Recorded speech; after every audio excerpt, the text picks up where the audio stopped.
Hello everyone, and welcome to today's Art Chat with Linda Fisler. My name is Maria Woody, and I'll be your moderator today. A few things before we get started. We are recording today's Art Chat, and it will be posted later at artistnetwork.com/artchat, as well as on our Artist Network YouTube page. So if you want to listen again, or if you know someone who was unable to join us live today, you can find it there, and just please feel free to share it. Also, we will have some time for you to ask questions at the end of today's chat. If you look on your Gotowebinar control panel on the right side of your screen, you'll see a little question box. This is where you can type in your questions for Linda and Stephen at any time, and I will relay them on your behalf. If you have any questions of a technical nature, you can also ask them there, since you will be in listen-only mode during this chat. Okay, it's time to turn things over to Linda. Welcome, Linda. I'll let you take it from here. Hi, Maria. Excuse me. Hi, everyone. Hi, Maria. I'm going to apologize now in case you ever hear any coughing from me during this show, because I've had that stupid little cold or whatever the heck it is that has been going around. But so I'm going to apologize for any coughs up front and any clearing of throats and all that good stuff. But welcome everybody and thanks for tuning in to Unleashing Your Creative Bounds. We have Stephen DaLuz here with us, and I'm really excited to talk with Stephen and talk about Stephen. I met Stephen at Track a few years ago and had a wonderful time with him. He actually, when we were broadcasting live from Track, he stopped in for a few minutes and talked live with us from the conference. Gosh, Stephen, I guess that's probably been about, what, 4 years ago? I think so. Yeah, well, welcome to Art Chat, and I know I want to get into this because we've got a lot to talk about. So tell us, how did you get started creating works of art, and what media did you start in? You know, a little bit about your journey. Sure. Well, first of all, thank you for having me, Linda, and thank you all for taking the time out of your days to join us. Yeah. How did I start? I think a lot of us probably sit and think about that. There's probably no specific time I can remember. Probably crayons on my mother's walls. It's hard to pinpoint, and I always thought that everyone liked to draw. It was just something that you do, you know, and I had that presumption that everyone did that. So I imagine graphite pencils drawing airplanes, dinosaurs, fast cars. Eventually I graduated to comic book characters, people from magazines, and then eventually by middle school I guess I was starting to do portraits, you know, of guys' girlfriends, girls' boyfriends, eventually teachers, things like that. Started growing into charcoal, pen and ink, that kind of thing. And then over time I began fiddling with cartoons and organizational emblems and things like that. It was something that I always enjoyed. And so I didn't touch paint until well into to college, really. I think I dabbled a little bit with watercolor, but I had never touched acrylics or oils until I had actually graduated from high school and moved on into college. So, go ahead. What was your major in college? Well, when I first started out, back in the Pleistocene era, I started out at a local community college, and my major was art. But this was in 1971, and I wanted to take a break from school, so I took a semester off. And of course, guys fresh out of high school were registered for the draft at 18, and so a friend of mine got drafted into the Army, so I thought, well, you know, I really don't want to do that. So I joined the Air Force, and I had a long sabbatical from my formal art education training until I had spent an entire career in the Air Force. But the whole time I was in, I was creating cartoons for base papers, designing organizational emblems, creating retirement gifts of portraits and stuff for people. So I always kept my hand in because it's something that you can't not do. If you're an artist, you have to create things. And so the whole time I did that. And once I left in my very early 40s, I went right back into art school and completed and continued full speed ahead ever since that time. Yeah, well, I'm glad you are. I'm sure those listening in are glad that you went back to your art as well. It sounds interesting because, you know, I kind of detoured into corporate life and got away from creating, and now I'm back into it as well. So I can imagine I can imagine a little bit of that journey along the way too. So, Mm-hmm. so there's so many directions that we can take in the talk, but let's to kind of frame your work. Talk to me a little bit about the Sublime and how your interest in that influenced you in your work. Boy, the Sublime is really kind of a complex subject, but it's one that really interests me. In essence, it's kind of there's a quality of greatness or sort of a transcendent quality or an awe-inspiring quality to those things which we think of as sublime. And I subscribe to Edmund Burke's theory of it. And the basis for it is sort of this sense of our own mortality. You see it in expressions of darkness, obscurity, vastness. You know, it's able to produce some of the strongest emotions that our minds are capable of feeling.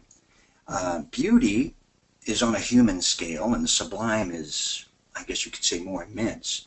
I think the two are related, frankly. I think of artists like John Martin and Turner, who was really familiar with, you know, Burke's theories. I think of Ayvazovsky, the Russian painter. That whole Romantic period, the artists then were using the power and the grandeur of nature to express this idea of the sublime. In America, the sublime became a key theme in the Hudson River School painters. A lot of folks who are listening, I'm sure, are familiar with some of them, and many of them, like Frederick Church comes to mind. Some of the Luminists back in the mid-1800s, 1850, 1875, they were really interested in effects of sunlight, atmospheric effects, concerned with the spiritual. Well, I became very interested in those things, in ethereal light, vast spaces, imagery that sort of stirred the imagination to go outside of oneself. Is that slide up, Ovum? Is that? Yeah. I'm okay. So. All right. Well, I guess I could kind of talk about this a little bit. Sometimes I do abstractions, but they're really only partially abstract in that they sort of refer to something real or that could be real. I kind of like to create the idea of a space or a place. Some of them are steeply, you know, they reference landscape or celestial forms, as this one does. And as I paint these, I'm kind of transported to another realm in my own mind because they're from my imagination. So I just kind of allude to the notion of some environment that may allow the viewer to bring up a memory of some place they have seen or would like to be, or maybe they have some vague recollection of a place that isn't literal. But always the ethereal properties of light suggest a source that can be kind of otherworldly, you know? Right. Light has that ability to reveal, and it also has the capacity to blind, you know? Like, is it the sun? Is it something from within? Is it beyond? So I leave that to the viewer to decide, and I hope to engage them more by creating voids and vaporous depictions, and I hopefully increase the likelihood that the viewer will complete the picture for themselves. In this particular piece, if I could talk about it for a second, Sure. Because it kind of talks about this unleashing your creative bounds as well. I was watching TV one afternoon. There goes my dog. I'm sorry about that. Was that too loud, everyone? That's okay. I apologize. Come here, girl. Aww. I'm sorry, guys. I was sitting in my room watching the TV, and there was a science program on. And you know how you're in that twilight state between sleep and full wakefulness, and I was kind of dozing off a little bit, listening to this program about space travel and the cosmos. And as I was listening, I sort of dozed into a semi-state of sleep, and I began to envision myself careening through space, you know, at the speed of light, dressed in my blue jeans and a t-shirt, and I'm zooming through space, and I'm beginning to fear what will happen. Will I reach the end of this universe? Will I go in an endless circle? What's going to happen to me? And then all of a sudden I sort of puncture this membrane, and my body slows down immensely, and I'm turning around slowly, and as I turn, I see this huge ovary-like object in the distance, filled with gaseous clouds and immense light, and it was just an astonishing image. And I suddenly realized, oh my, I'm looking at the entire universe. then where am I? I'm outside the universe. Maybe the universe is in a universe. And I woke up and my heart was beating fast, but the image was so vivid in my mind. I go, oh my God, I have to paint that. So this image is a result of that one happening, watching a tidbit of a science program on TV. So we have to take our inspiration wherever it comes. Right. And kind of go with it. Now, I want you to know that the image in this painting doesn't even come close to what I saw in my mind, but it is sort of a general impression, I guess you could say, that came from that. So if I ramble on, please stop me because no, you're fine. You're fine. Can you talk a little bit about what materials you were using to create this? So you started off in oil, I'm assuming. Oh, yes, I did. That first painting that you saw, if you could go back to that real quickly. There we go. This is from a dancer series I did back when I was, kind of fresh out of school and working in my studio space. It's probably about 2006, 2005, somewhere in there. And I was just working in straight oils. This one was kind of a wet into wet. I was using only primary colors.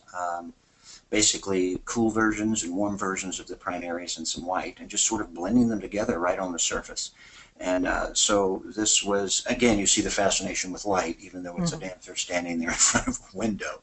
Right. So I began in this way. After many, many thousands, probably tens of thousands of drawings over the years, I finally began to dabble with paint, and this is one of those expressions. Now you can move back to that other piece if you want. Let's see, I'm not sure what's next on the slide. I just talked about that one. But, okay, all right, I guess we could go there. And again, another example of something that toys with this notion of the sublime. You know, there's a sort of a subterranean, there's this idea of a vortex, which you often see in Turner's paintings. What you're looking at here is composition gold leaf on a panel and oil paint, really. And I use the metal leaf, and sometimes I use real gold. It depends on my aim. Functions as a source of light for me. I was looking for a way to increase the amount of light I was getting with straight oil. So I thought, well, gee, if I can use reflective properties of a surface that is shiny like this and put veils of oil over it, maybe I can capture some of that light.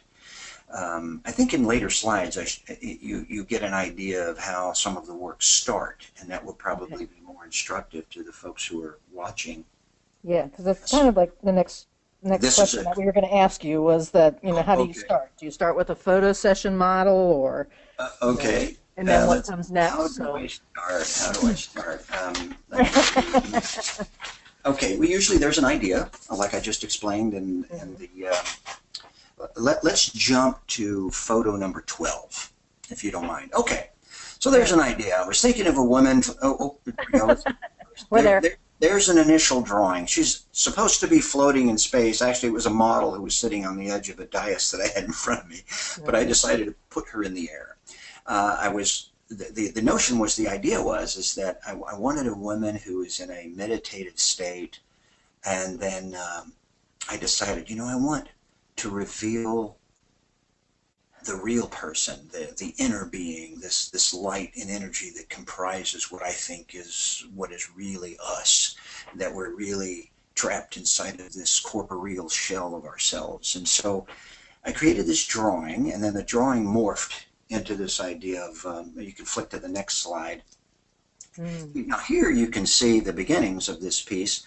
I transferred my drawing onto a large panel, and then I put a gold leaf where I wanted it. You see the composition gold leaf?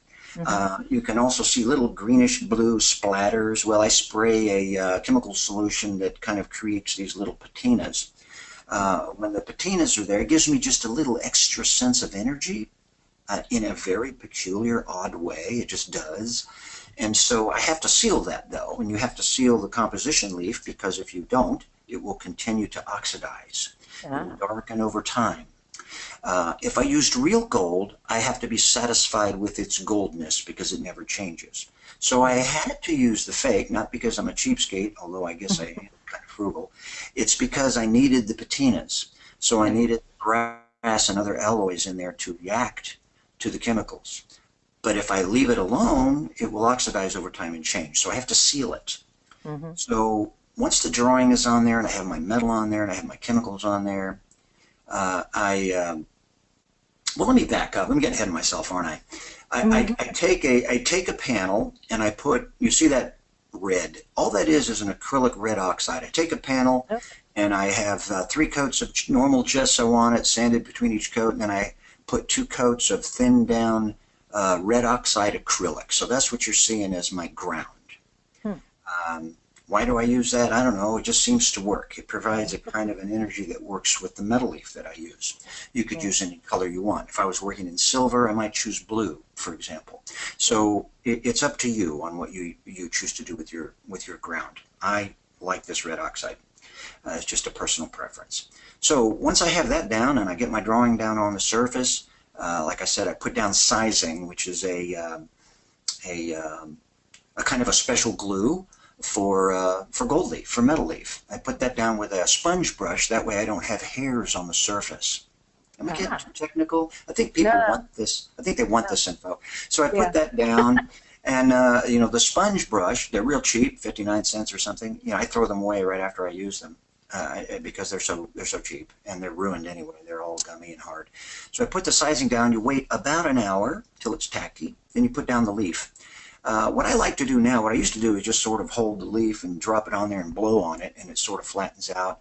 And then after it sits a bit, I burnish it with a soft cloth. Now I take wax paper, and I let which has a little bit of static electricity in it, and I pick up the leaf right on the wax paper. I set the wax paper on the panel, use a soft cloth, and rub it. And it goes right on, and I don't waste any leaf, and I pull the wax paper right up. This is fabulous, by the way. It's a great secret, so there's a nice tip for you. But then I got to let it sit and cure overnight, about 24 hours, once the gold leaf is on. And then once that's done, I do my chemicals, and I let that sit for 24 hours. Then I begin to seal everything. This is before I've ever put a drop of paint on the surface. Right. And I seal it with a polycrylic aerosol spray that you can buy in Home Depot or Lowe's.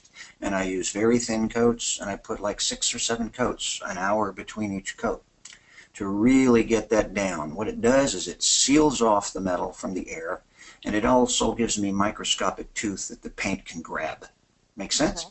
So the other thing you can seal your metal with is shellac, if you prefer. You can brush it on. I think that's fine if you're using gold leaf or leaf where you don't have the chemical patinas. If you use a brushed sealant, you're going to destroy and melt your patinas. If you don't mind that, that's fine. You can seal with shellac, because shellac is a good ground for oil paint. Okay. I'm probably going along with this, aren't I? Please stop me, ma'am.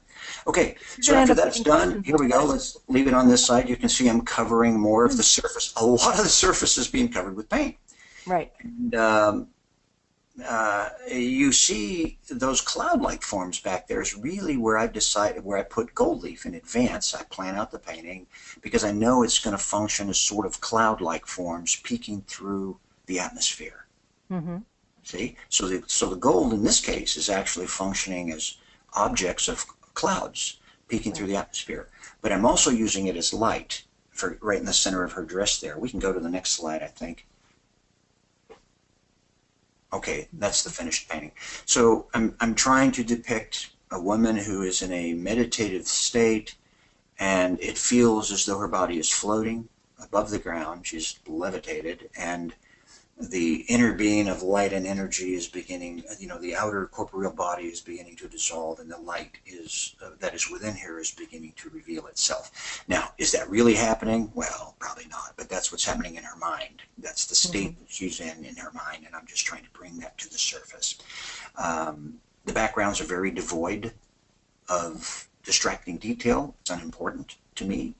I'm interested more in the image that you have there, the minimal image to create a sense of feeling within the viewer, I hope, and let them bring to the conversation their own thoughts and ideas that it evokes within them, and hopefully spark their own imagination. So this is called Becoming, and hopefully I've given you at least some info about how I get there, the process to get there. Right. Yeah, and, it's gorgeous.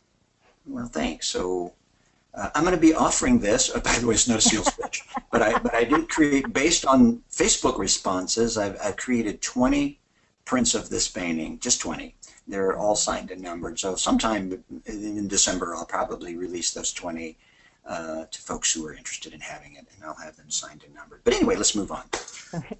Yeah. So that they can get in touch with you through your website. I'll put something out probably on or Facebook, or folks know how to do it. It'll be very, very affordable. And, it's just that folks have expressed an interest in this piece, so I went ahead and decided. Yeah, it's a gorgeous piece. I love it. Print out of it. Well, all right, thank you. Yeah. So if anyone has questions, I hope they're giving them to Maria, because I'm glad to answer them at the end. Yeah, that's what I was just going to remind them of that too. But I want to go step back a second and talk about how did you discover your love for the metal leaf? Was it something that you just started playing with, or? Sure. Let's go down to let's go to the next slide. I think maybe it's window. I don't remember what slide it is. No, that's not it. Let's back up. Yeah, this is good, I guess. That's good. A gazillion years ago, I was walking in the park or somewhere, I think with my dad, which was sort of a rare occurrence, but I was walking with him somewhere. It was probably overseas, because I've spent 14 years of my life in other countries. Wow. And I remember seeing patinas on these sculptures that were probably in a park or on a building. I was very quite young. And I've always loved those patinas. And maybe part of it is it calls me back to a time that I remember as very pleasant, and time with my father. So I began to play with metals and chemicals in my studio, just playing with them. And in the process of experimenting, I was trying to capture this sense of the patinas on sculpture, and since I'm not a sculptor, I thought, well, maybe I can convert this to paintings that I do and get that sense that I really enjoy about sculpture in the painting. I wasn't concerned about making mistakes or having disasters. By the way, you shouldn't be when you're experimenting and trying processes. Just let things happen. And so I was doing this. In the process, I really failed miserably.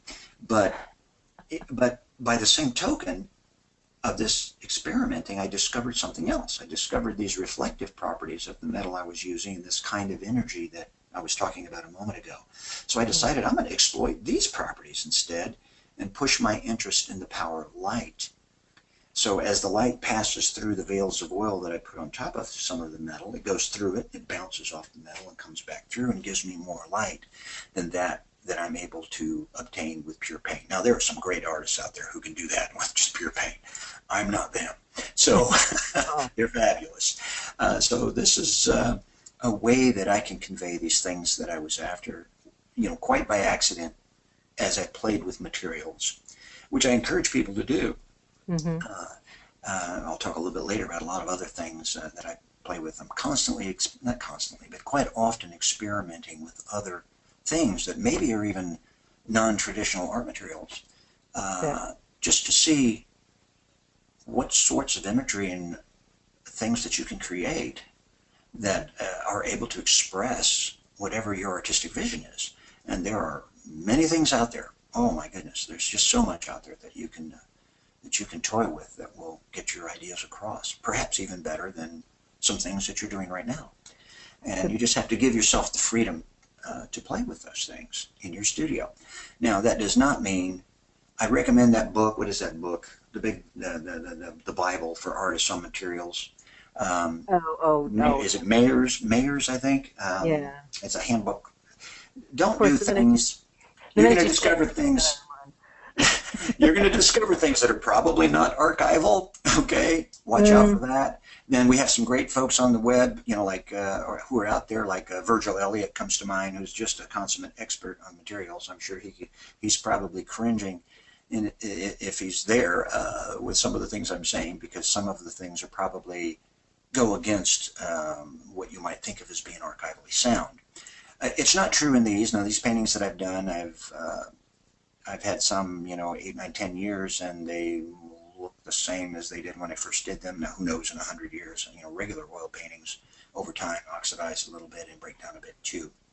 But play with things that you know, and where you know that it's a problem, don't do it. Like, for example, we all know you can't really put acrylic on top of oils. That's not going to work. You've got this polymer plastic archivally that's going to slough. But you can go in the reverse. Right. So, knowing these things in the schools that you learn in ateliers or art school or college or from videos that you see are good and valuable to have. But allow yourself the freedom to break beyond that and test out other materials to see what you get. I'm going long again, aren't I? I'm sorry about that. Okay. No, it's yeah. I mean, it's interesting with the. I had a student. When you were talking, it just reminded me of. I had a student who was self-taught. Came into my oil painting class, and at first it was he wanted to learn how to oil paint, but when we started on the process, he was someone whose interest was always what would happen if I took this material and put it here. I mean, he just wanted to experiment and play, and I didn't want to dampen that spirit, because I would tell him things like you said, well, you can't do oils and then acrylic, you got to go the other way, and he was like, well, why not? And I'm like, well, if you want to try it, go ahead, but it's not going to work. So there would be like 5 minutes of arguing, but there were times when he would do things, and I remember one time he came in and had a painting of his granddaughter, and she was sitting in a plastic, like one of those plastic storage bins. Yeah. So she had this very, very white outlook. So he says, well, this is what I'm going to do. I'm going to paint it in oil, and then I'm going to take an iron, and I'm going to iron it. Okay. He goes, what do you think would happen? And I sat there and I said, I'm going to have to think about this one. Yeah. I had to get into the chemical, and I'm sitting there thinking, yeah. I would imagine you would separate the pigments from the oil, but I wouldn't know, without trying. Yeah. So yeah. I'm like, you can give it a try if you want. And so he sat there, he real painstakingly painted his granddaughter, and he got that done after a little while. And he looked at me and he says, I just spent too much time on this to almost ruin it, So he didn't do that. He did another suggestion that I gave him, which doesn't matter at this point. Well, but it was it was interesting that he just kept pushing me on, asking me these questions about, what happens with the material if I do this, or what happens with the oils. Sure. Yeah, so I had this vision of you being this mad scientist, Stephen, in his studio. There is some truth to that. I had big boards that had strips of metal on it, and I would take all kinds of different chemicals, liver of sulfur, a variety of other things, bleach, lemon juice, some commercially prepared things. I bought this book called the Colorization and Patination of Metals, and it's a book out there that you can buy that is for sculptors, and it deals with patinas, all kinds of patinas that they can get on the bronzes that they do. So I recommend that book if somebody gets extremely technical. So I began to do some things, and when I discovered things that worked for me, that's what I went with. Now this painting we're looking at now is called Inlet. I want you to know that the very first painting that I did that was sort of similar to this, a little bit different, I completely finished the painting, I put it on the wall and let it sit there for a couple days, and I went to wipe off some dust with a rag, and the paint started wiping right off of the metal. This is what I mean when you're doing trial and error, and the disaster of that. What I discovered was I wasn't properly sealing the metal leaf before the oil went on, and I didn't have any tooth for the paint to grab, and that's where I began to think of materials I could use. So I started testing other substances. Well, if oil paint will stick to acrylic, why wouldn't the oil stick to a polycrylic aerosol, which puts down little microscopic granules of this substance on the metal leaf? Why wouldn't it grab to that? And then, lo and behold, that worked. But it wasn't until I tried a lot of other things. And so this one worked. This one's called Inlet. I was thinking in my mind of sort of a, kind of a, the way fjords are, and they have these bodies of water that go in it. But I was also playing with the idea of the human, it's almost a human shape there, sideways, but so I have that going on, and I have the idea of an inlet. Obviously, it's not a real place, but it could be. Again, it's made up. Yeah. And the gold you see in the background again is some of that metal peeking through the paint. Right. I guess we can move on to another slide if you wish. Yeah. Well, what I want to do is remind folks that at this point too, if you have any questions for Stephen, to type them into the chat area, and Maria's going to be looking at those questions and numbering them and making sure, because you might have some that are very similar, so she might take a few and combine them. But just please go ahead and type those in while we're talking, because we've got about 4 or 5 more questions that I have for Stephen, and then we'll get into your questions for Stephen. So, you know, Stephen, you mentioned a couple times now that, you know, this is in my imagination. Yes. You know, this is from my imagination.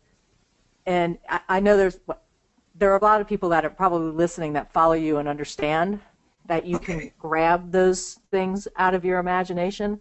Right. But you didn't just start doing that and all of a sudden it happened. I mean, tapping into your imagination and then making it something that is, you know, sublime and gorgeous and, you know, and all of that, that's a really long process, right? Well, it is a process. The slide that we're showing here right now, this is like an idea came to my head. I wanted to picture a figure. This one's pretty androgynous. I later settled on a female form because I just like the female form better.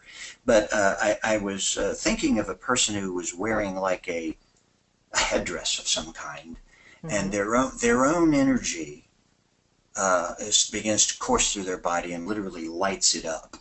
And it's an expression of what's in them being expressed through the very headdress that they're wearing and casting this light. So I see this kind of stuff in my head, and then this is just the scribble. You know, I'm not looking at anything. I'm just scribbling this little sketch down to capture the idea. The reason I show this is that, you know, I'm not after perfection with this. I'm just trying to capture the notion of the idea. I recommend thumbnails. I recommend small, you know, sketch pad you keep around, and you can scribble your thoughts down. Write down your thought, because you'll lose them. I've lost probably more than I've retained for failure to do that.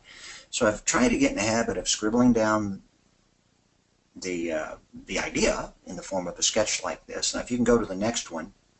Then what I did is I hired a model. Okay. I refined my sketch. This is the next sketch. You see, it's a little bit more so refined than the original. Yeah, I've been making some female, and you know, yes, things are made. Absolutely, I decided I want a female, and I hired a model that could pose for me, and I did some sketches, and I took some photo reference, which is perfectly okay to do. I elongated her form. I made her much taller than she really is, and I started with this sketch. And then the next image, here I am working on the painting. Which is using you can see the paint's very wet up there at the top. That's still very wet paint up there. And I let this thing sit in the studio for a while. I know I'm probably getting ahead of myself, but I hated the face. I just couldn't stand the face.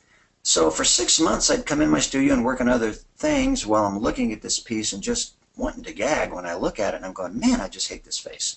So if you can go to So what I actually did after 6 months is I literally sanded the face off and painted this face on it. No, this face is made up. I just made this one up because I just hated the face that I had there. It just wasn't working. It just didn't work. Now, in the forehead, some of that light you're seeing is actually the gold leaf underneath through. It's going down into the nose.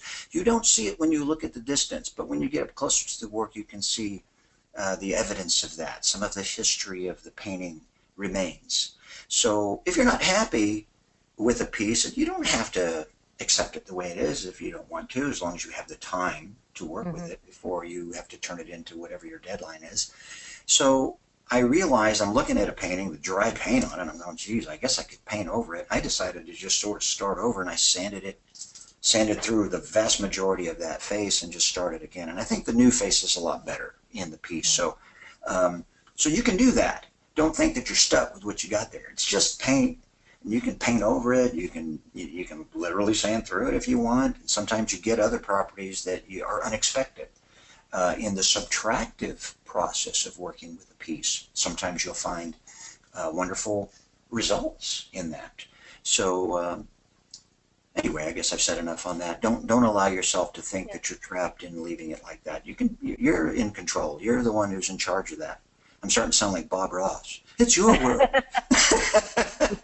Maybe a little tree lives your world. Yeah, I was going to say, if we ever start seeing little trees popping up, we're going to start worrying about you, Stephen. No, I mean, there's a couple things that are kind of evident. One of them is very much that you do not have a fear of failing when you paint. I do not have a what? Fear of failing. No. Well, you do a little bit, but I've kind of gotten over it, you know? Right. So, so it's like, okay, if this doesn't work, I'll just scrape it off, or I'll sand it down, and I'll try again. And exactly. So you got this, this fear of failure not existing, and then you've got this great determination that I'm just trying to think of in the ways of unleashing creativity and all that. Is you have to get out of the way of the process. Sure, you do. And if I can say anything to the people out there, oh, here it is again. By the way, I really enjoy this piece more than the bigger piece. This is a little encaustic painting, again, spawned by the bigger piece. It's usually the other way around, that this is the study. I'll do a study maybe like this, and then create the larger painting. But this time, in all honesty, it was the reverse, because I also love to work with encaustic. Mm-hmm. And for folks who don't know what that is, it's basically beeswax, damar resin, and pigment. So think of oil paint. When in oil paint, you have linseed oil as your binder, and you have the pigment. Well, it's the same pigment that's in oil paint, except the binder is the beeswax, and then damar resin is a hardener. So just think of it like that. Now you have to use heat. So I use an aluminum palette, and I melt all this stuff on the aluminum palette, and you paint on your palette with this, and you use a heat gun and a torch, and oh my gosh, it's so much fun. But anyway, this piece was derived from the larger piece, and I actually think it's a stronger painting than the big painting, even though it's little. It's just a little 12-inch by 12-inch encaustic piece. Notice there's very little detail in this piece. It's just the expression of it.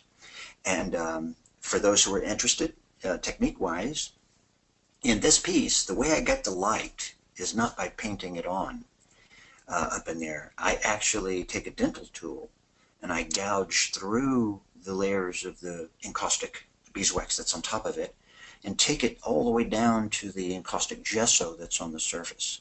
Then I'll paint little edges of maybe slightly warmer colors and stuff, and then I fill it in with molten beeswax and resin, which is basically called encaustic medium.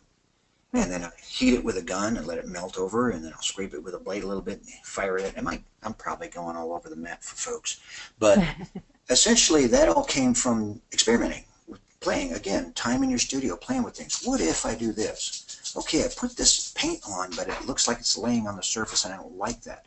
So instead, I decided, what if I dig a hole and let the light from the underlying gesso be my light, and as the light passes through that beeswax and resin that's kind of clear on the top, it'll bounce back and give me more light. So that's what you're seeing here, if that makes any sense.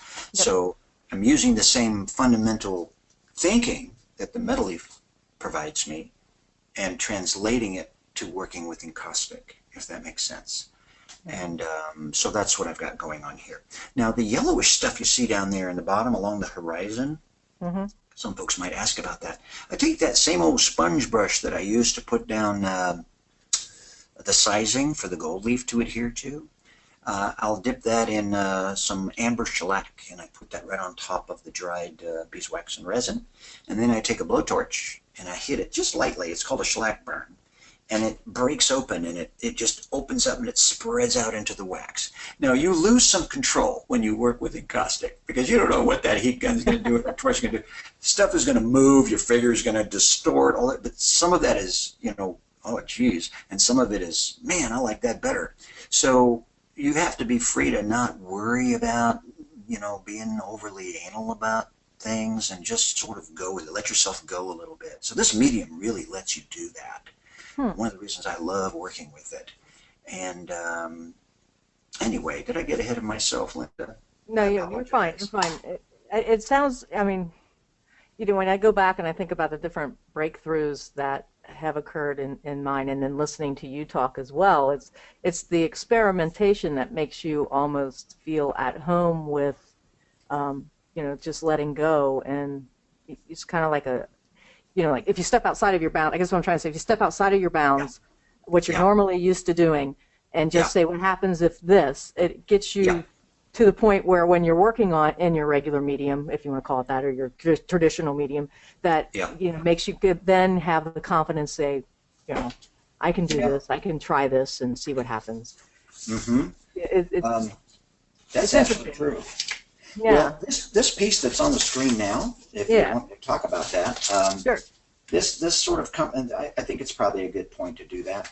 Here this is a study. It's called Study for Black Obelisk, to show you how things change as you experiment.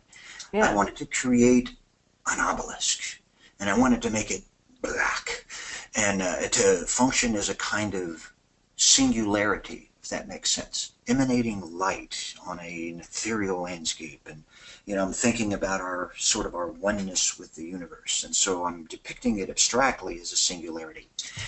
The black paint deadens things to me. It creates more like a whole, and I could have mixed a chromatic black, which is really basically, for me, I use like a phthalo blue, maybe a permanent alizarin, and a little bit of an earth color, like maybe asphaltum, or you could use burnt sienna or something like that, and you can create a beautiful black made from color. And it's called a chromatic black. In this case, I used tar. I used roofing tar because it was so black, it was unbelievable.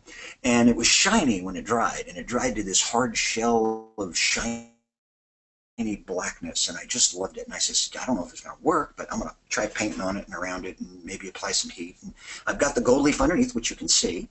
And so I created this little study. And I gave this as a gift to a friend, but the next piece is the larger piece that came from it. If she can flip to that slide, then there. And this is called Black Obelisk. No, not that one yet. Go back one. There we go.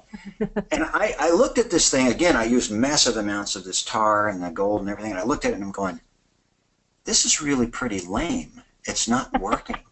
The little study is better than the finished painting, and it's true. And probably others who are looking at it agree. So I'm looking at it and I'm going, it's just not doing it for me. So 6 months later, I put gold all over the top of it. So that's the next piece. So I completely covered it with gold, and I left some of the dark at the bottom. Do you see that? So here's the gold leaf freshly after it was applied.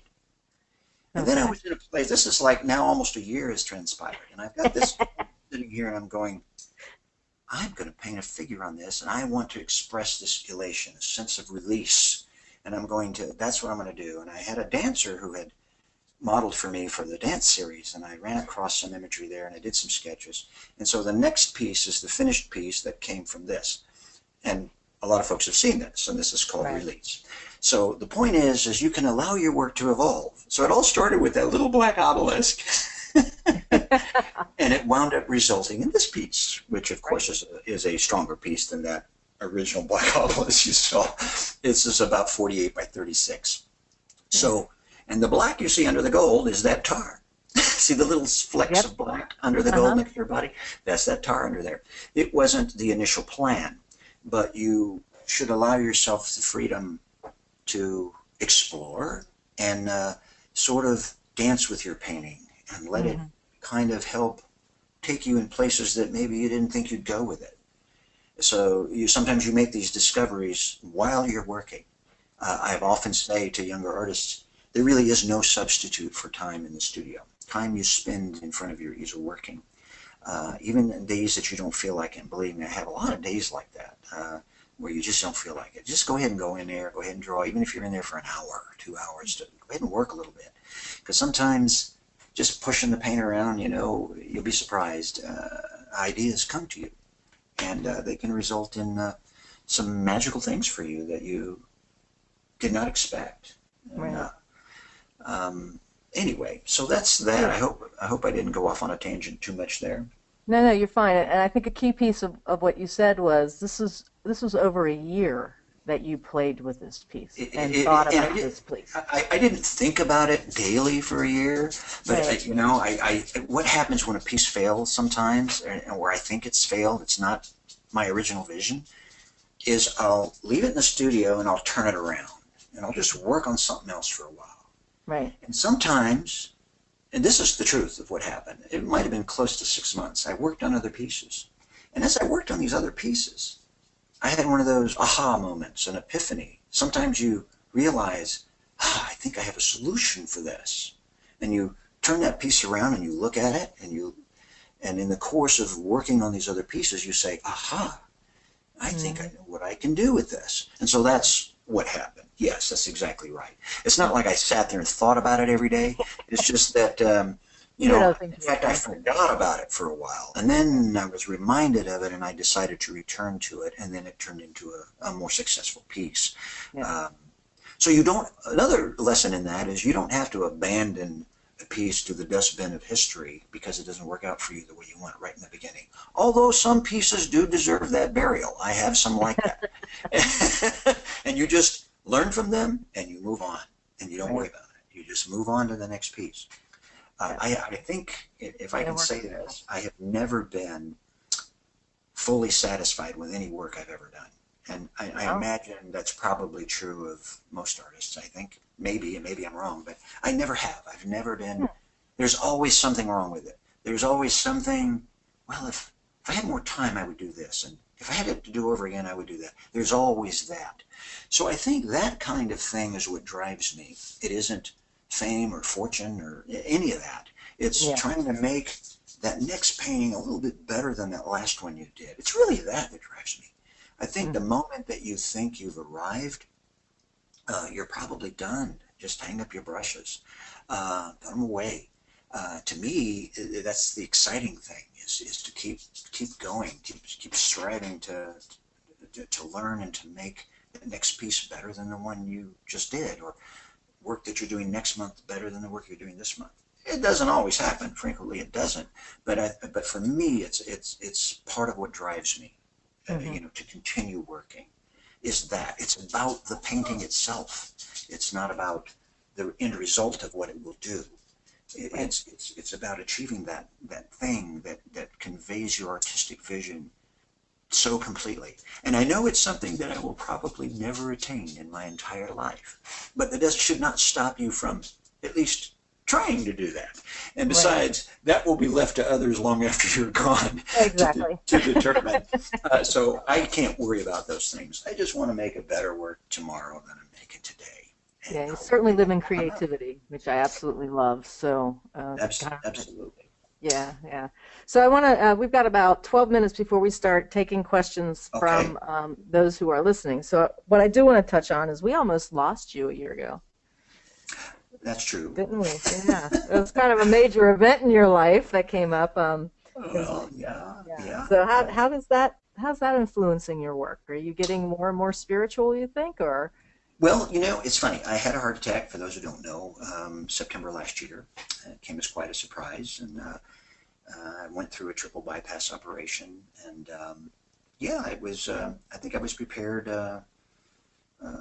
when I was being rolled in on the table that might be it. That might be all there is left. But fortunately, I woke up from all of that, and here I am still slugging along.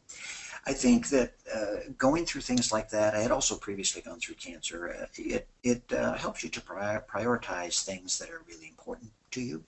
I actually let 2 galleries go.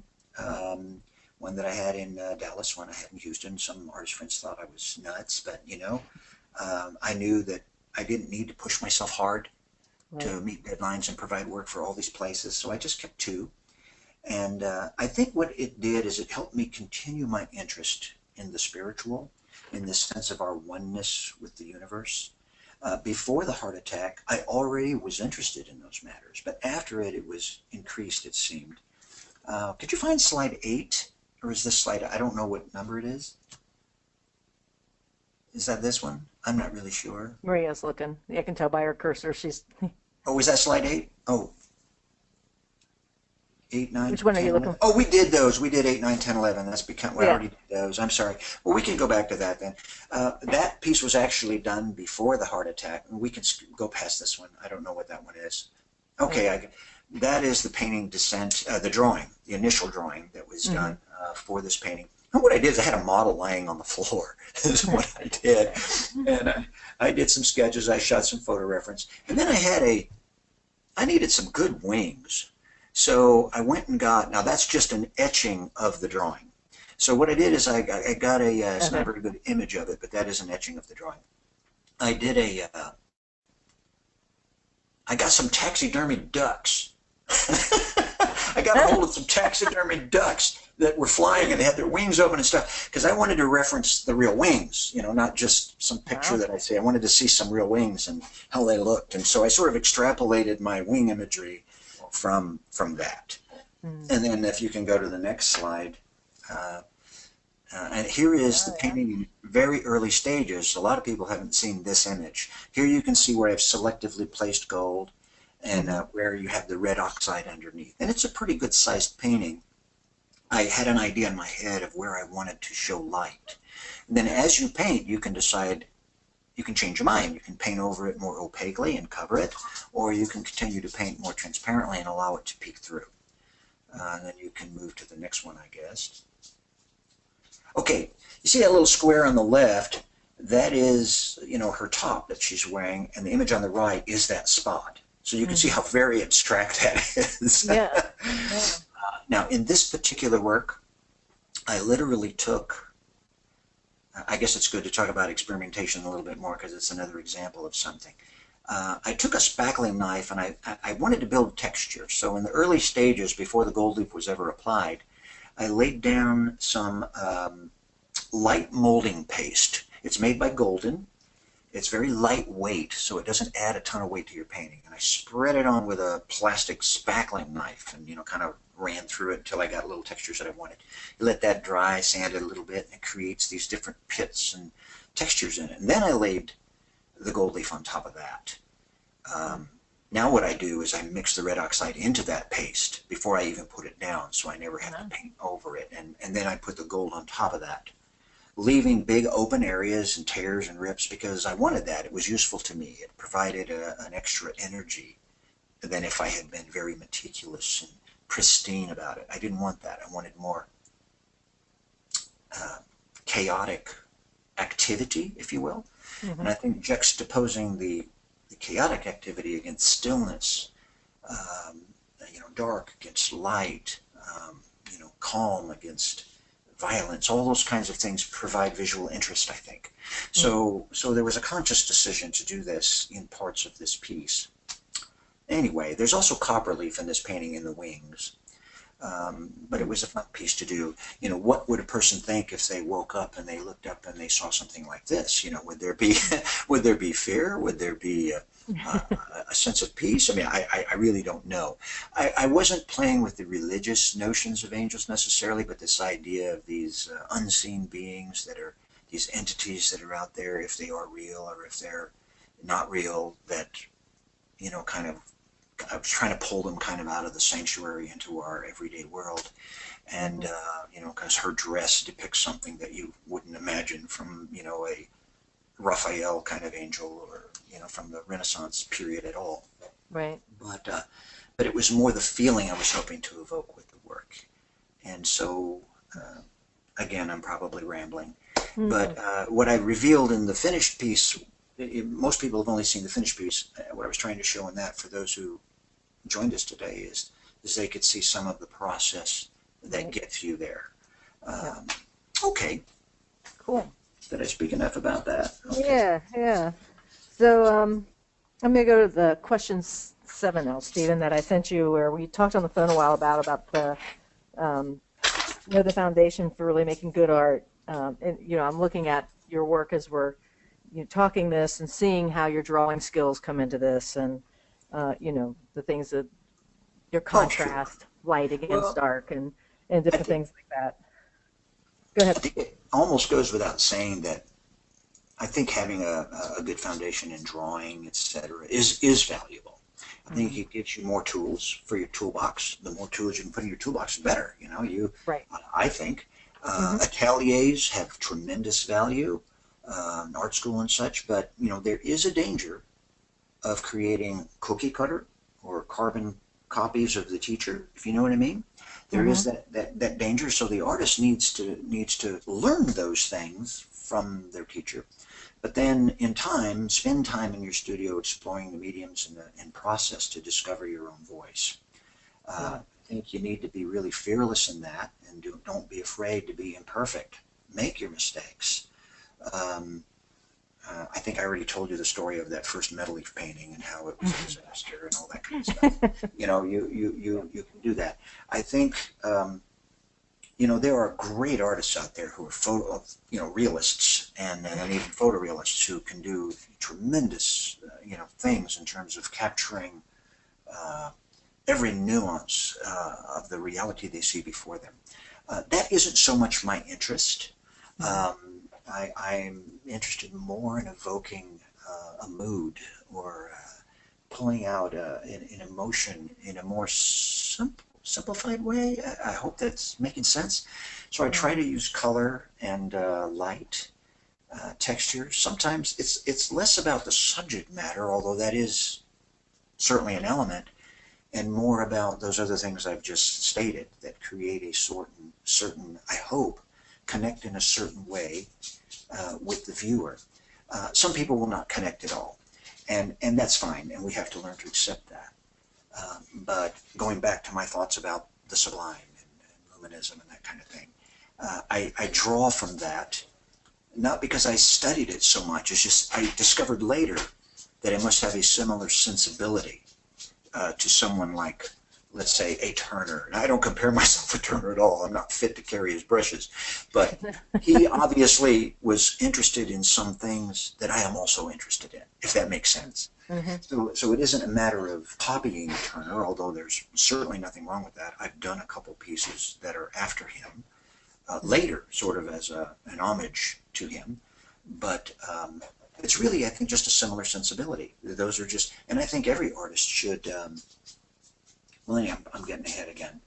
Okay. I think that having those foundations are good, and but ultimately you've got to find your own voice. And I don't think it's something that you should struggle. Oh, okay, this is the woman who modeled for this for me was the same one that was in the big angel painting with the wings that are spread coming down. Is the same person. This was another failed painting. I used a lot of copper leaf and gold. You could see the copper. And it was I wish I had the picture of that. It was two large cliff-like structures. And I decided, this is really not working for me. So this is another one I went back to, and I began to carve out the shape of this, what I call this angelic form. I literally painted right over a lot of the copper and stuff and formed the shape of the angel, if you will. And I began to thinly paint through the chemically oxidized areas, and what I was trying to do was show this area of transition between the here and another dimension. It's like she's materializing or dematerializing before you. Does that make sense? At least that's what I was trying to depict. So the energy that's going on in this was my feeble attempt at trying to show that she or he is manifesting itself to you or departing. It depends on the viewer's frame of reference. So that's what I'm doing with this piece. Okay, so I'm going to jump in here real quick, Stephen. One of the goals that I had with Art Chat over the years is to, have the ability to have some kind of audio with artists of today, so that, like I told you on the phone, it's like if I had a video recording of Monet talking about his technique and his work, how many times would we listen to that? Or pick your favorite artist, insert them there. If you could listen to them or watch them, that's kind of what Art Chats is about. So with that in mind, and we got a couple minutes here to spend on this because we're up at our 60-minute talk. In everything that you've talked about, is there anything that you want to give out as advice or wisdom, guidance to the artists that are listening? Absolutely. I'll try to be brief. I think that if at all possible, and I'm talking to new artists, avoid this exercise of comparing yourself to other artists. I think it's kind of a waste of time. Instead, I would recommend that you look at the work you are making today and that you compare that work against work that you're doing next month, next year, right? And then ask yourself if you're growing. You have a unique voice, whether you think so or not, you do. The challenge is for you to find that and to use it. And I mentioned before, there's not any substitute for that time that you spend in the studio working. It's kind of just like working out in a gym. The more you exercise your creative muscles, the more they're going to develop. Don't wait for inspiration to come. You should sketch, draw, read, listen to music, do lots of stuff like that. Look at lots of art in the flesh, not just online. Don't be too hard on yourself. For every single halfway decent piece I've made, I probably did 10 that are turkeys. So you need to be persistent and learn from those, because those are really part of your journey. Whatever you lack in knowledge, and this is important, go out and get it. Go out and get it. So long as you're alive, understand that there's just not any expiration date for artists. You can create at any age that you're physically able to do it throughout the whole course of your life. Also, do work you are passionate about. Work that interests you emotionally and intellectually. I think the real reward lies in the journey itself. And the sooner you recognize that, the happier you're going to be in the work that you create. It isn't the end result. It is the whole process of creating it. That's where you're going to derive the maximum amount of joy in what you do. And if I can give you a bit of practical advice, if you're thinking of launching a full-time career as an artist, I really recommend that you have 2 years worth of your expenses saved in the bank, ready to do that, or you must have an additional source of income to sustain you. Because it takes at least that long to get things launched and to be sustaining enough that you're beginning to realize that, you know, I can actually earn a living from this. And there are many who create art not with the goal in mind of earning a living from their art. You love to make art. It's part of who you are. It's part of our uniqueness as human beings. And you should be free to create that work regardless of what your day job is out there. There's no shame in any of that, for crying out loud. My goodness, I had a 25-year sabbatical before I engaged this on a full-time basis. So, surely, don't beat yourself up about that. And truly, I think that if there's anything that I could tell you, it is you must do that work that engages you emotionally and intellectually, the stuff that you're passionate about. And please enjoy that journey of making the work, because really that's what it's all about. It really and truly is. You'll discover that if you haven't already. That's where it really is. It's in the process of making the work. That's where the real joy is to me. Yeah. In my self-publishing talks that I do at a local bookstore, I always say, I love my free write. When I have to actually build the book, yeah, that's when it becomes work. If I could just live in my free write and publish that, mistakes and all, and everybody would love it, I'd be happy, but they don't do that. So it's the same, it's the same process. You got, for those 10 turkeys that you created, you got one, you've learned a lot of process, and then you get to this one painting that you absolutely love. So, yeah. Now, this painting you're looking at right now, in fact, is called Ibis Song. Again, it was from a dance series, but it was where I was trying to experiment. So I was using, this is frosted mylar. And frosted mylar has a very fine microscopic tooth to it. That's why it's frosted. It's not clear. And so I thought, gee, it might grab oil paint. So let me try oil painting on it. Hey, shoot, I discovered you could draw on it, you could paint on it. So this is slipping and sliding paint on that mylar. And you can see marks where I took the handle of the brush and just literally, or the palette knife, and scraped right through the wet paint through. And that's where some of those movement marks are while the paint is still wet, and you have some thin underlying stuff. So I discovered that, this is a neat medium to paint on. So again, that's just because I thought, well, wouldn't it be fun to see what this does? Because I know illustrators over the years have used this material. I wonder if it will take oil paint. And so I just decided to try it one day, and yeah, it does. Okay, I'm gonna get long-winded again, so you just stop me. I guess it's time to take any questions that anybody might have. Oh. Am I still here? I clicked something and it went away. So yeah, I'm still here. Okay. Yeah, it's like everything went away. So yeah, we're going to get into questions now. So Maria, if you've unmuted, and if you have any questions for Stephen or myself. Yes. Yeah. Thank you both for a wonderful chat today. It was really informative and I really enjoyed it. We have a lot of great questions to get through.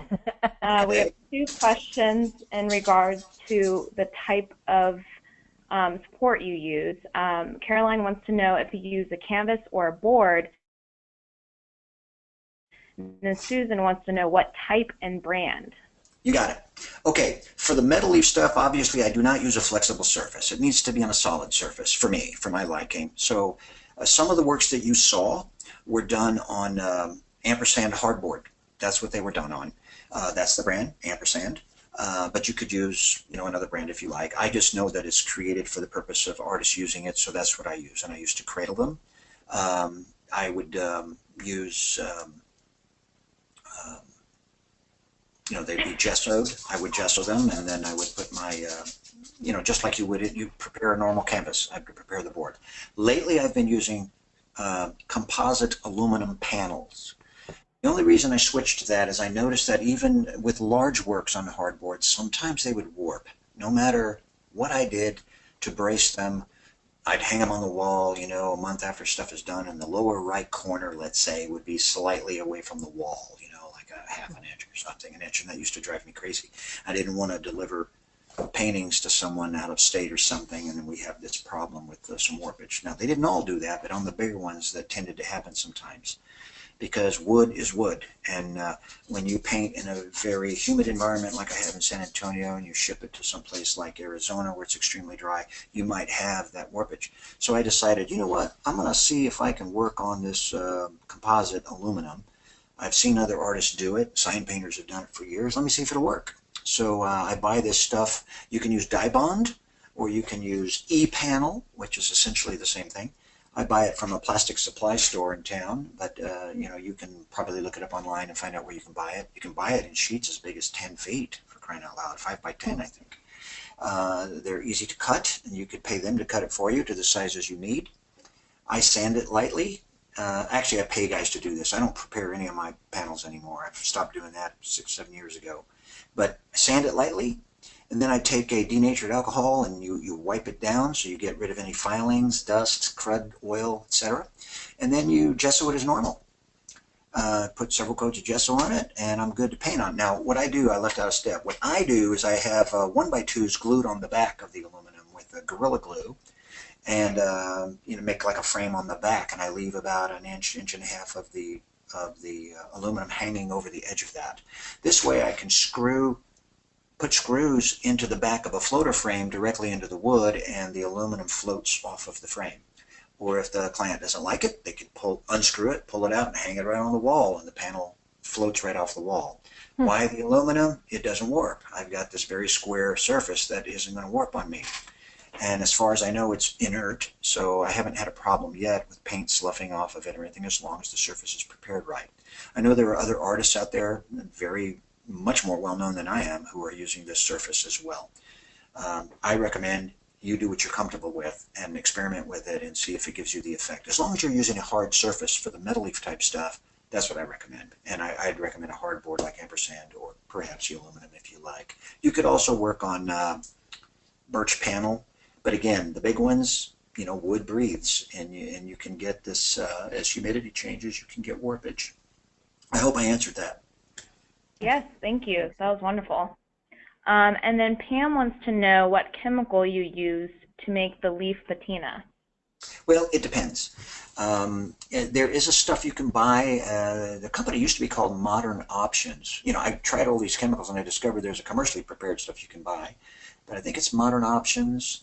Maybe you could probably Google that. There's probably another brand out there. It probably goes by a different name now, but they have a blue patina, they have green, they have stuff that works on iron that gives it a darker kind of coloration. They have all kinds of them that are commercially prepared now. When I discovered this, I said, duh, I'm going to get this. I'm killing myself with some of these preparations of liver of sulfur and ammonia and all this other crap.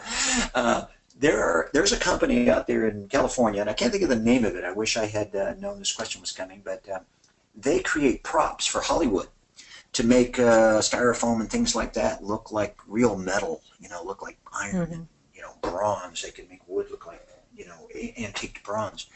I contacted them, and they sent me some stuff, and I used some of that. You put it in a spray bottle, you can dilute it a little if you want, and kind of go from there. So there's a variety of things. I recommend you experiment. There are commercial preparations out there that you can get to make it easy for you. I recommend, if you're going to do this sort of thing, okay, do stuff that's uniquely you, first of all. You know, bring your own voice and signature to the table. Wear a respirator if you're going to play with this, okay? It's one of the reasons I haven't taught a workshop on this, because I'm afraid of making people sick. I wear a respirator, a good respirator, when I do this, because chemicals react with the metal. It's also the last thing I do during the day when I'm getting ready to leave. I wear that respirator, I spray stuff on, because you can have a reaction, and you can literally see kind of a vapor coming off the metal. So I leave the room and I come back the next day and look at it again. Same is true of working with encaustics. If you're using certain things and you're using heat, and if you don't have a good ventilation system with a vent hood, wear a respirator when you work with these things. It's not like normal oil painting, although some people should probably wear something for that too if they're breathing mineral spirits and stuff. So I hope I answered that question. If not, and you know me on Facebook, you can send me a private message, and you know, I can try to give you more on that. Yeah.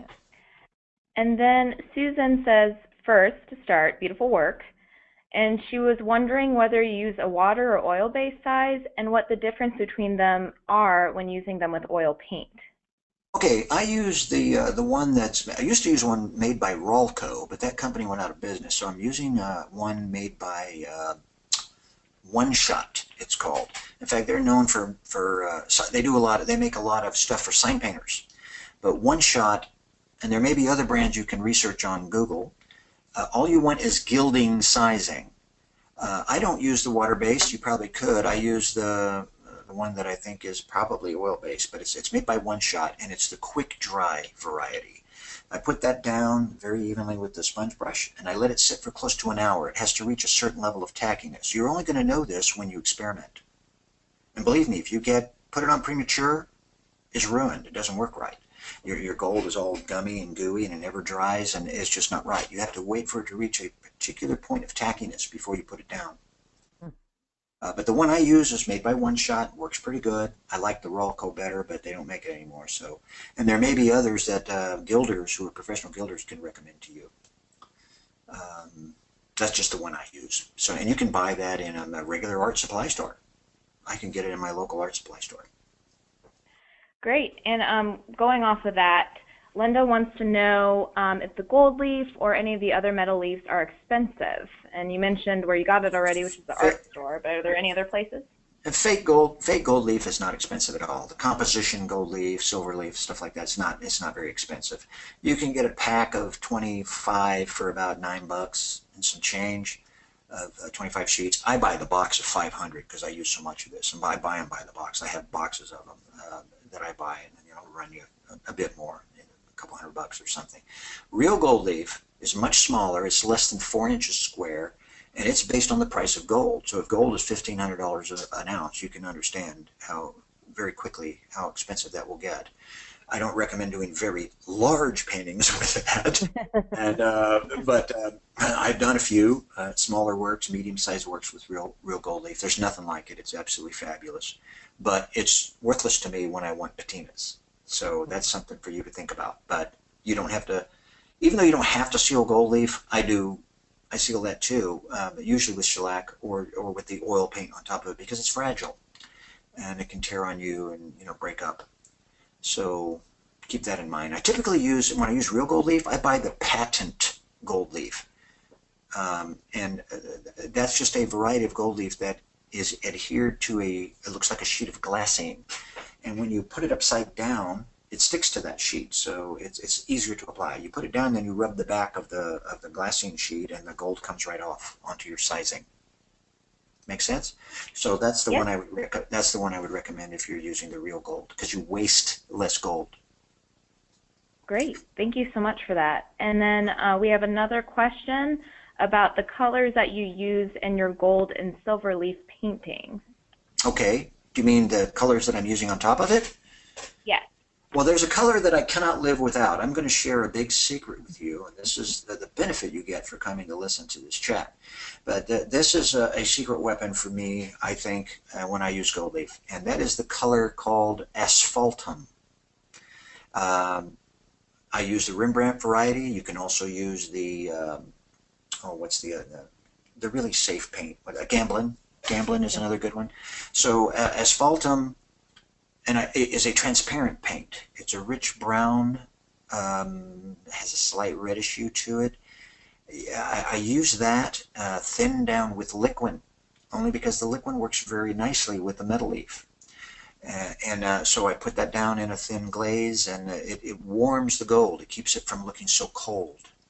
Now, you can use any transparent color you want if you want a lot of your gold to show. But where I want it to show, I use transparent colors. Where I don't want it to show, I use opaque colors. Okay? And going along with that, Linda wants to know, is this what color, or do you apply paint over the gold leaf to get your shadows? Is this the color that you use, or I use okay. It depends on my mood. I might use asphaltum with a touch of phthalo, which, they're both transparent, which turns it kind of greenish. So if you want a sort of a greenish color, you can go more violet, you can go more toward the blue. You can use any of those colors.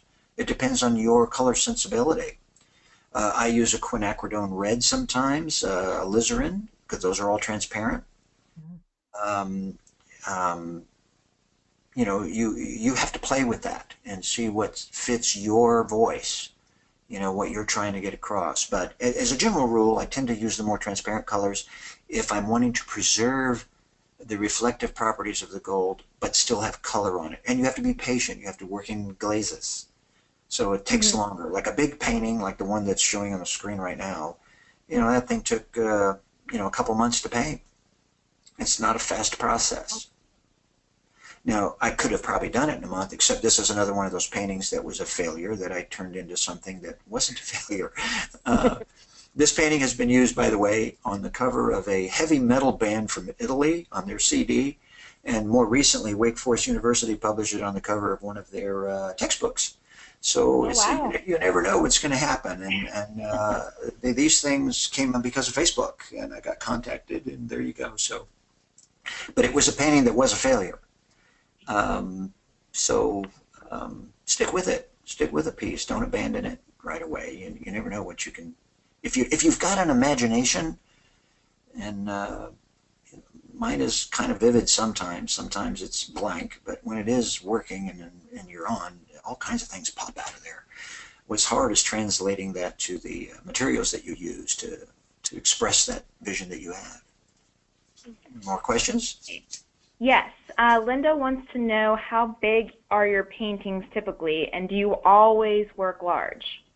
No, I do not always work large. The painting you're looking at right now is 48 by 48, so that's pretty good size, 4 feet square.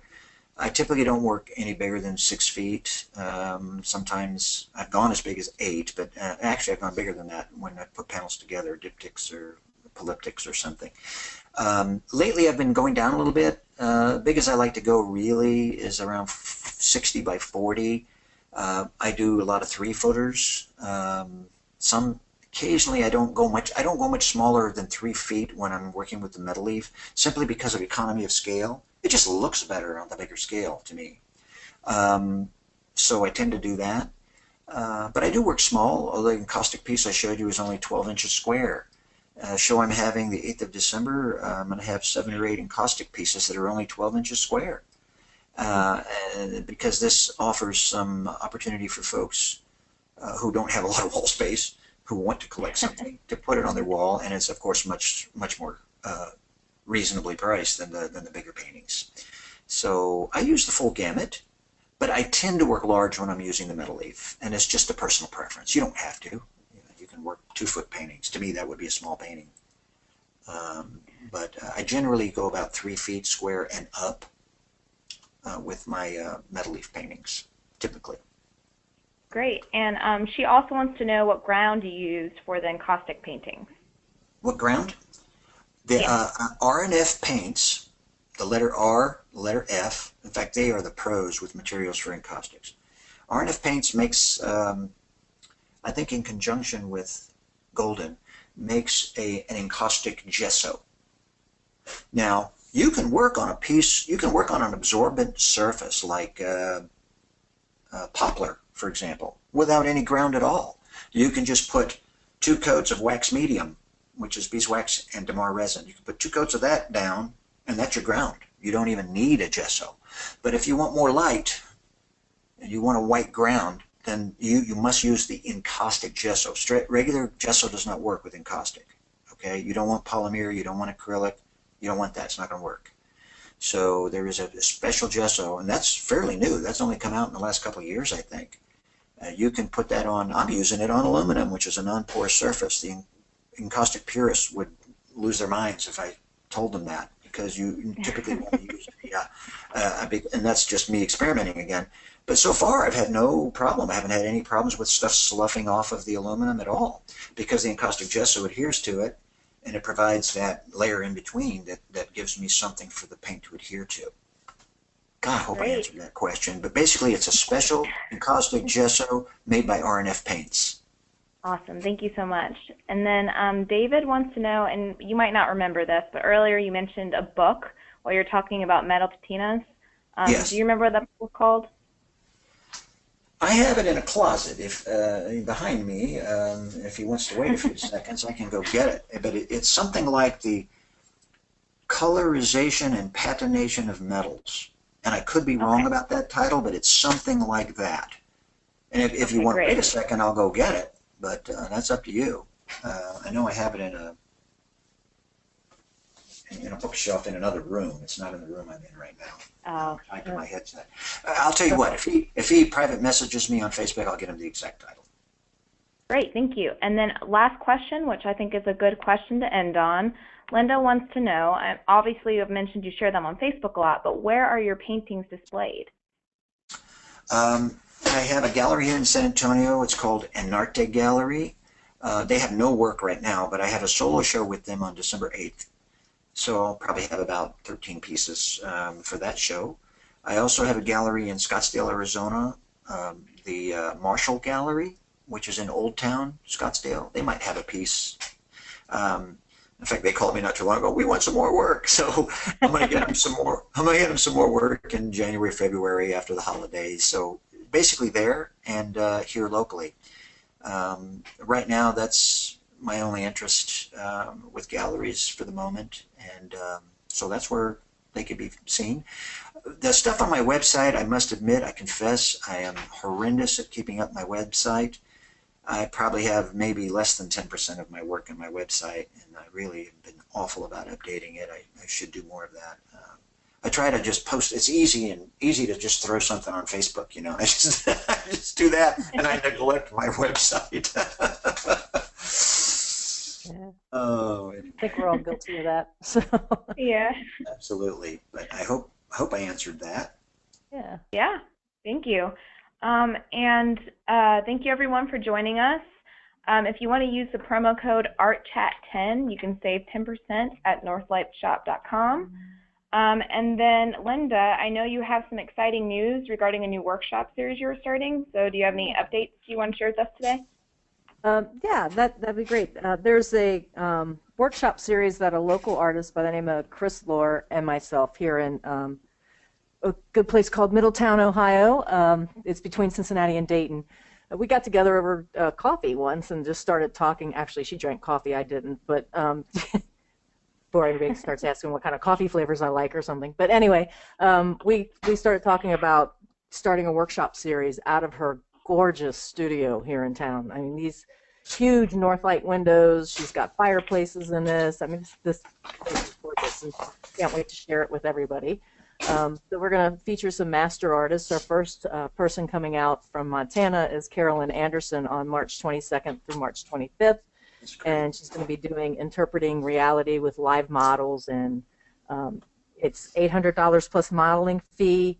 The thing that is really great about these workshops is every time that I have taken a workshop and I'm in with 15 to 18 other people, you know, we usually end up going out and getting some wine or something like that, and then we all start lamenting, wouldn't it be great if we could get a smaller size workshop class size in, and so that's what these are based on. There will be no more than 10 participants, and you know, when we take into account that we're dealing with master artists who have been painting for 30, 25, 30, 35 years, their fees are kind of expensive. So in other words, to get this type of thing to work, we couldn't really go any lower than $800 for the class. But having said that, you're going to get a 4-day workshop that basically has a lot of one-on-one instruction from that master artist, and so it's very, very special. We're going to be looking at pulling in a number of other artists. Like I said, Carolyn's first. Deborah Kearse is going to come in and talk about painting miniatures. I would love to have Stephen there, but like he said, with the encaustic and all of I'd love for you to come and do this, Stephen, but I don't think she has asthma, so we'll have to figure out how to do this plein air or something. So, Right. but seriously, if you're looking for that workshop experience of having a small class size, if you're looking to work with Carolyn Anderson, then I really recommend that you hop on and get signed up for this workshop. And interestingly enough, I had my first participant sign up, and they signed up from London, England. This person is flying all the way from London, England to come to this workshop, and it just blew my mind yesterday. So if Michael's listening, thank you, Michael. It's not Michael Harding, by the way. It's another Michael. So thanks for signing up, and if you all want to join us, it'd be great. We have a lot of little things going on downtown with cafes and wine shops and stuff like that. So we'll have a really great time. So thanks for letting me announce that here, Maria. I appreciate it. Yeah, no problem. I want to thank everyone for popping in to spend some time. Yes. Hope I've answered your questions, and wish you a great rest of the week. Yeah, well, I'm very happy that you came on, Stephen. It's fantastic hearing about your process and everything that you're doing with paints and unleashing creativity. I think it's really great. I think you're going to provide a lot of information for folks to think about in this talk, and I appreciate you coming on. Well, great. That's my pleasure. Thanks for having me. Yeah. Yeah. Thank you everyone for joining us. And just another reminder, we have been recording this, so if you joined us late, you can listen to this chat again soon at artistnetwork.com/artchats. And I hope you all have a great rest of the day. And again, Stephen, thank you so much. And Linda, This was a wonderful chat today. Yes. Thanks everybody for tuning in. Take care. Bye-bye. Bye-bye.